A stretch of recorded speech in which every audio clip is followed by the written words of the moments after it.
heading the Libertarian Party of San Francisco and Outright Libertarians, the party's GLBTQ caucus.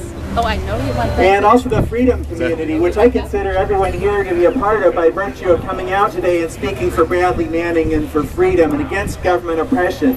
We are Bradley Manning. Yes. Yeah. I'd also like to say that this problem in part that we have with the Pride Committee not representing, I don't think, the spirit and will of the people of San Francisco or the queer community in San Francisco is directly related to lack of transparency. I was very interested in Gary Virginia's comments as a participant in this process and talking about how the process was not transparent. We don't know who voted for who or even how many votes were cast. And this kind of insiderism always contributes to these kinds of problems, in my opinion. This is something I've actually been active on with pushing for transparency. We have transparency within our own organizations from the bottom up.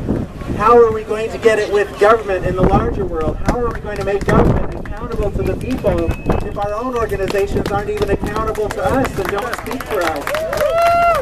And we have this city, San Francisco, that has been taking basically as much money as it can get out of the community in the form of fees for festivals and protests. Now, I'm also a sex worker and a marijuana activist. There used to be a marijuana celebration every year in front of Civic Center, and it hasn't happened the past couple of years because they've jacked the fees way up through the roof. And this is the reason it costs so much to participate in Pride. Corporations can afford to do it, you know, but can community groups afford to have a booth? You know, can we afford to march in the parade and pay all those permit fees and everything?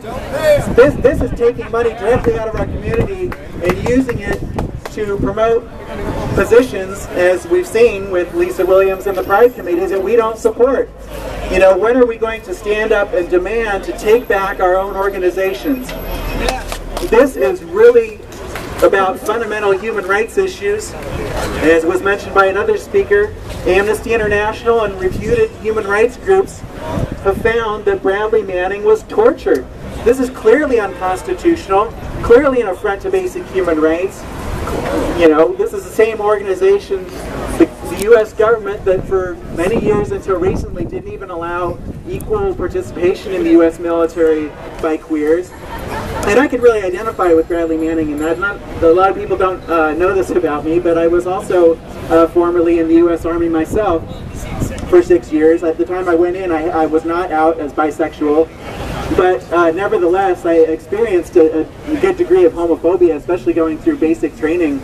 And so, you know, his experience in not having people to sit with at lunch and not having the camaraderie and support of the military as an institution and his fellow soldiers because of that climate of oppression that was created is something that I have a lot of empathy with. And I have the deepest admiration and respect for him for standing up and now for being in jail for 3 years as a martyr to the cause of freedom and justice and people power, bottom up, that we all should stand for, that I think is a queer value. You know, if queers have any values that are not just part of the mainstream and assimilationist, surely it means to stand up for the freedom to be nonconformist, to speak your conscience and to report war crimes. He reported civilians being shot at from helicopter in Iraq. This is something we, the American people, need to know about and need to speak out against and resist with our tax dollars. You know, our tax dollars are funding this, and to the extent that you support higher taxes, you're supporting government oppression, war crimes, killing of innocent civilians, continues under Obama with drone strikes. And Obama, the Democrat president, now claims the power to unilaterally kill anyone around the world at any time, including U.S. citizens, without any due process, on his say-so that the person is somehow involved with terrorism. This is unacceptable. And Lisa Williams was part of the Obama campaign apparatus. She has a direct conflict of interest there, and I believe that is part of why she doesn't want Bradley Manning honored as Grand Marshal, because she doesn't want the Obama administration to be embarrassed with having him given a higher profile at the time that they are prosecuting him for standing up and doing what every American should want their soldiers to do. Here, here! So please, tell your friends, tell the people that you know marching in the parade and part of other various groups and contingents to ask their groups and contingents to either support Bradley Manning, you know, ask their people to wear t-shirts, carry signs, wear stickers, whatever, or to pull out of the parade. Same for booths. The Libertarian Party of San Francisco has a booth at Pride. I believe we will be taking this action, or we will be withdrawing our booth, one or the other. And I encourage every community group to do likewise. In some ways, it's not entirely bad that this has happened, because this could be a clarifying moment for our community. Do we stand with freedom and justice and real heroes of queer rights, or do we stand with the government establishment that tortures and kills and commits unconstitutional wars of aggression? Thank you very much. Here, here!